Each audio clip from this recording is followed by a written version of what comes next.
Evet dostlarım, şimdi macun aşamasına geldik. Kullanacağımız macun polyester çelik macun. İçinden sertleştiricisi de çıkıyor. Belli bir miktarda oranda bunları karıştırarak macunumuzu şimdi hazırlayalım.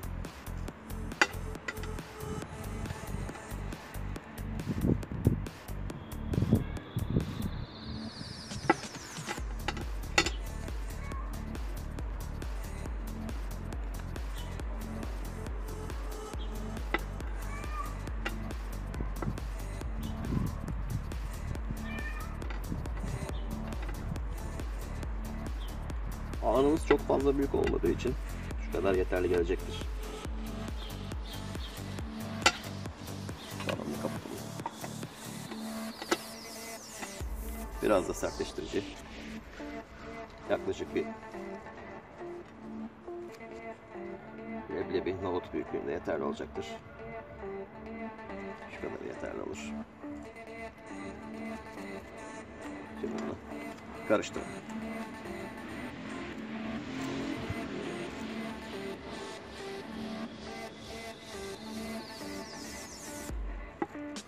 Bunu karıştırdıktan sonra sertleştiriciyle güzelce uygulanmasını yapmak için yaklaşık bir 5-6 dakikanız var.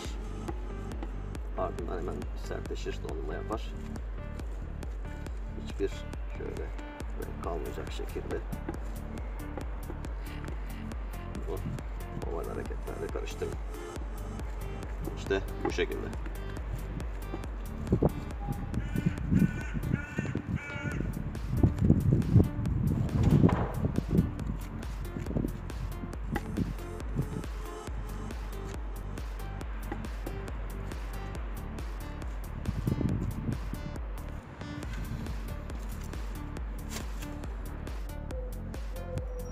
Evet dostlar, vakit geçirmeden uygulamaya başlıyoruz.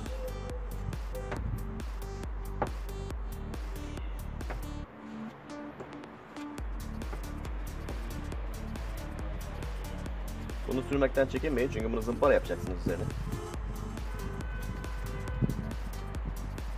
Uygun miktarda kullanın.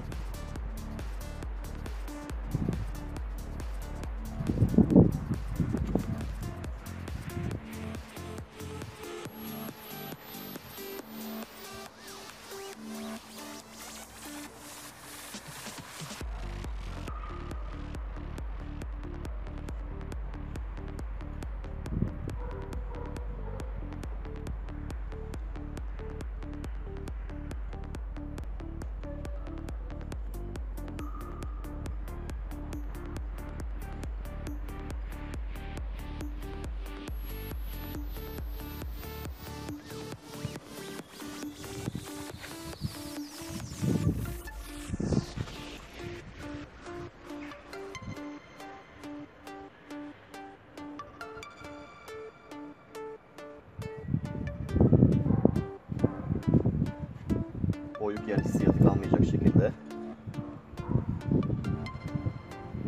macununuzu sürün.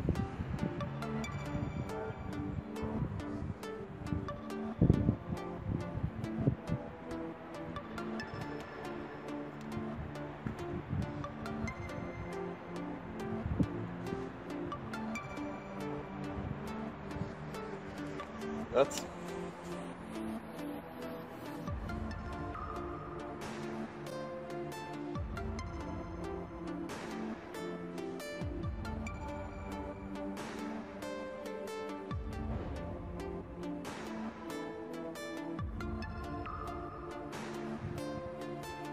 Şimdi bu tabakanın donmasını bekleyin.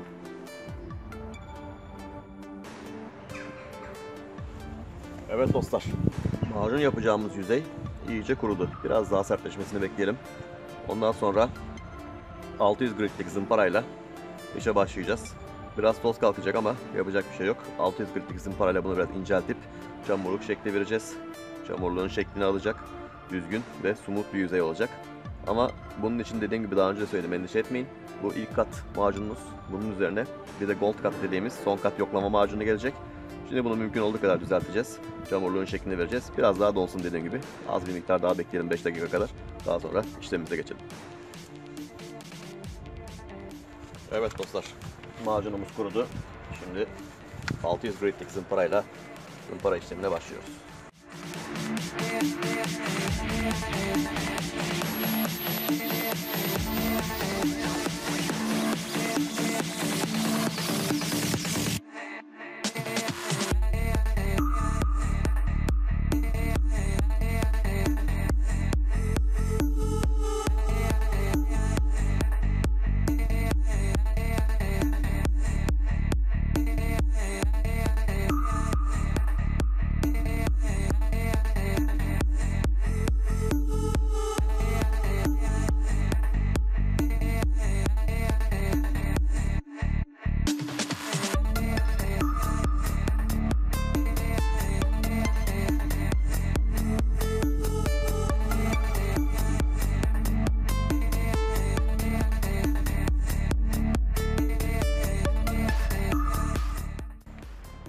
Hepinize günaydın dostlarım.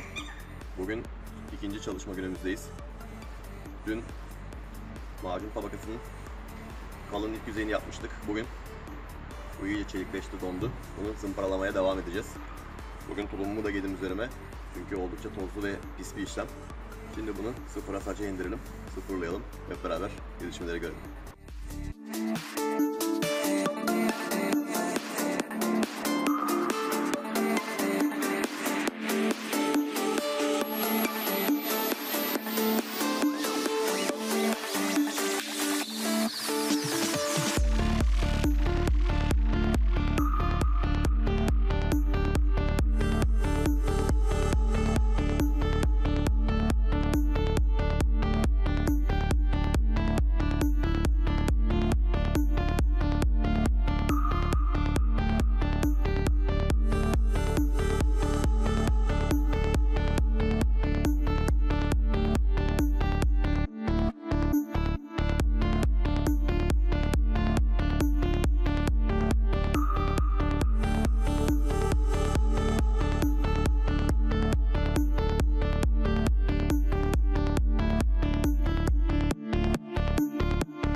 Evet dostlar, birinci kat macun işlemimiz bitti gibi.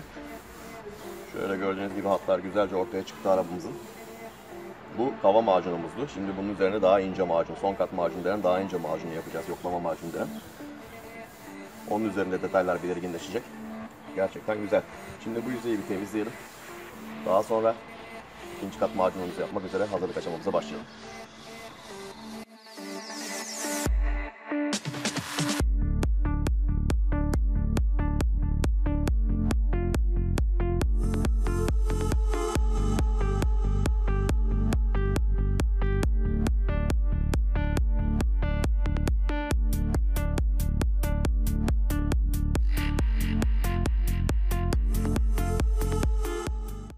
Evet, görüldüğü üzere gerçekten güzel bir yüzey oluştu.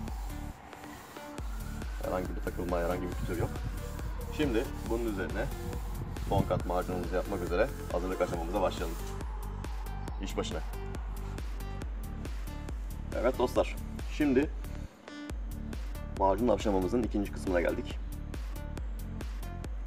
Kullanacağımız ürün Dion'un Rapid yoklama macunu. Rengi şu şekilde kırmızıdır. Şöyle gördüğünüz üzere. Şimdi bu herhangi bir sertleştiricisi yok. Kullanacağınız kadarını alıp geri kalanını kapatıp saklıyorsunuz. Çabuk kuruyan bir macundur. Yine yüzeye yayın. Her zaman temiz çalışın.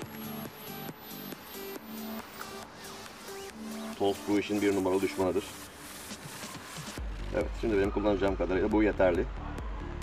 Bir parçacık daha alalım. Daha sonra zımpara olacak zaten. Bu yeterli. Şimdi macunumuzu kapatalım ve uygulamamıza geçelim.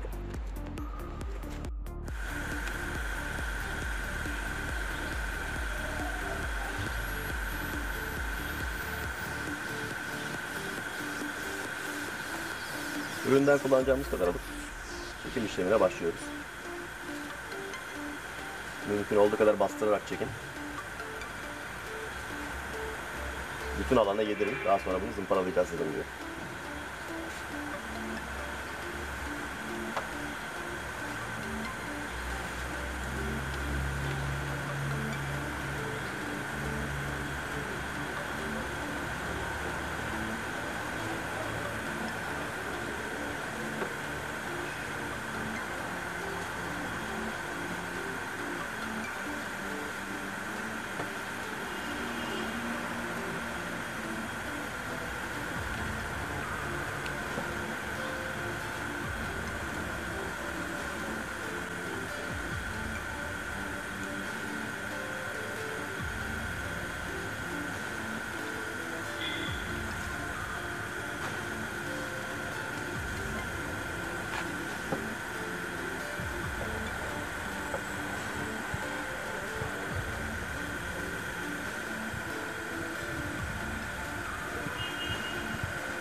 Küçük noktalar var, oraları da yapıyorum.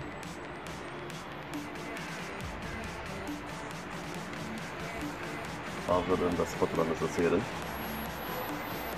Bol bol kullandım. Herhangi bir nokta, herhangi bir delik kalmasın. Bu macunun zaten amacı budur.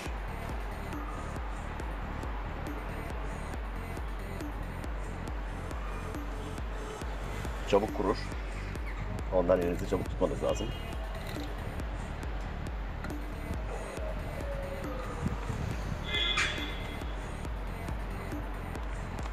Spatulamda fazla kalanı da kullanıyorum. Ziyan olmasın.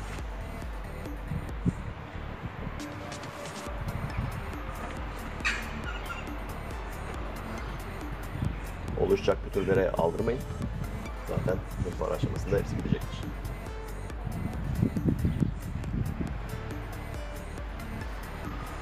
Önemli olan yaptığım gibi yatay bir satısı yapmanız.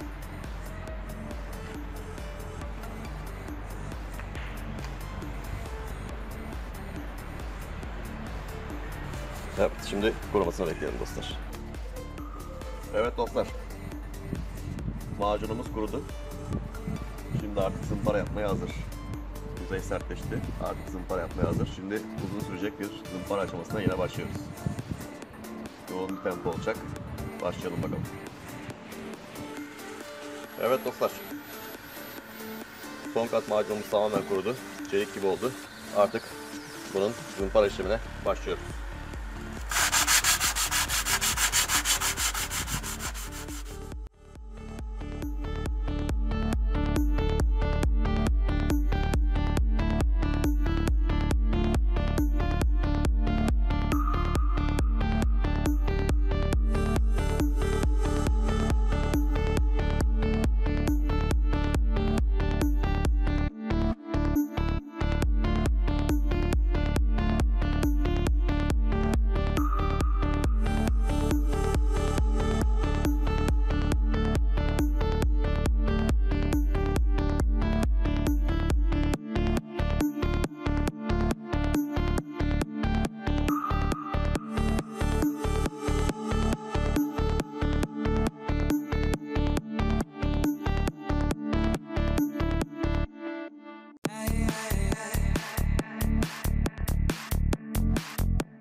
Evet dostlarım, uzun zımpara aşamamızın ilk aşamasını geride bıraktık diyelim.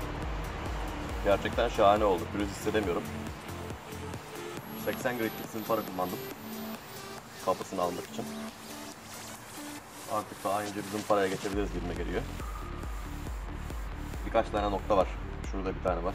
Şu köşelerde park lambasının köşelerine biraz yapmıştım, orası var. Ondan sonra yapacağımız işlem daha ince bir zımparaya geçmek. Tüm çamurluğu komple boyayacağım.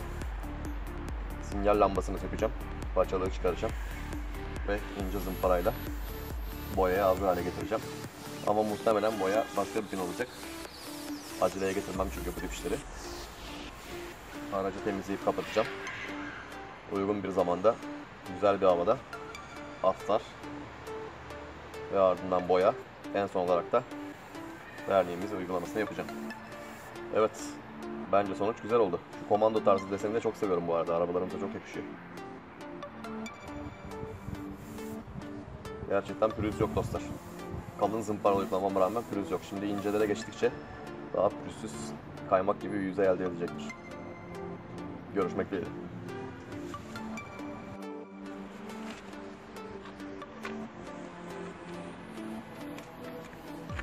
Evet dostlar, 80 gritlik zımpara ile işimiz bitti. Şimdi artık 600 gritlik zımparaya geçiyoruz.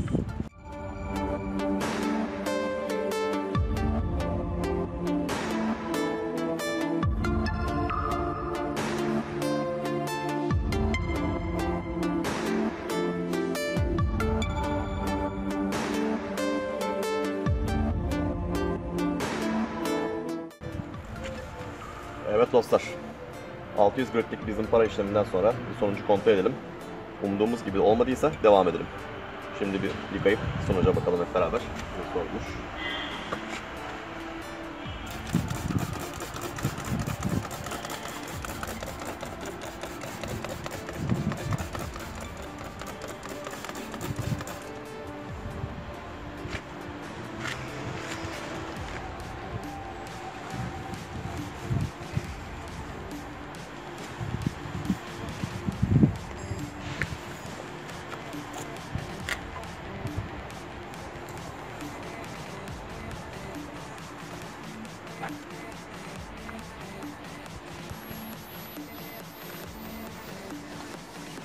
Evet. Şimdi kontrolümüzü yapalım.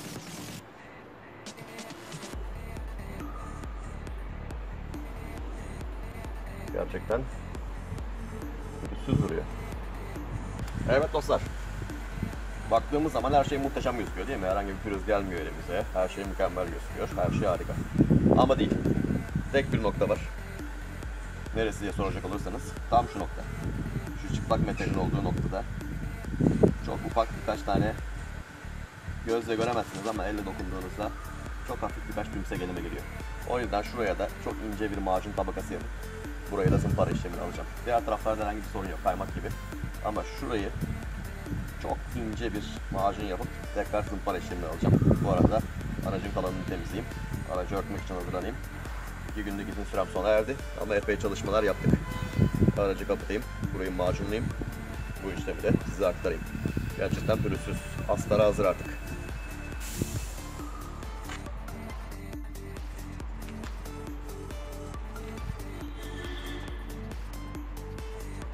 Tekrardan selamlar dostlarım. Macunumuzu yüzeyimize uyguladım gördüğünüz gibi şu alana. Şurada metalde bir boşluk vardı. Çok küçük, minik, hissedilemeyen. Yani çok detaylı incelemeniz lazım. Bir tane ufak göçük diyeyim. O tip bir şey elime geldi ama çok küçük, yani boyada bile fark edilmez. Ama mükemmel bir iş yapmaya çalışıyoruz elden geldiğince. O yüzden pürüz olmasın. Şimdi bu tabakayı da zımparalama işlemimize başlıyoruz. Çok fazla bastırmayacağım. Çok ince söyledim çünkü. Hafif hafif zımparalamaya başlıyorum.